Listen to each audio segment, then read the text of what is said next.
Բարի լույս սիրելի հայրենակիցներ, Երևանում եւ Հանրապետության մի շարք շրջաններում ծանրատեղումները շարունակվում են, առանձին հատվածներում բուք է ցածր հորիզոնական տեսանելիություն։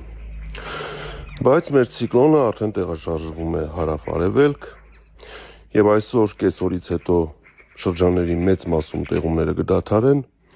դրանք ցերեկային ժամերին կպահպանվեն միայն Վայոց ձորում եւ Սյունիքում, իսկ երեկոյան ժամերից Հանրապետության ողջ տարածքում կդիտվի տեղումների դադար։ Երեկոյան ժամերից կսկսի եղանակը պարզել, պարզեցմանը գումարած նաև կներթափանցեն արկտիկական ցուրտ օդային հոսանքներ եւ օդի ջերմաստիճանը հունվարի 3-ի լույս 4-ի գիշերը Հանրապետության ողջ տարածքում այսօրվա համեմատ կնվազի 14-ից 18 աստիճանով։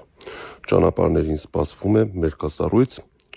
հարգելի վարորդներ, կցուցաբերեք զգոնություն։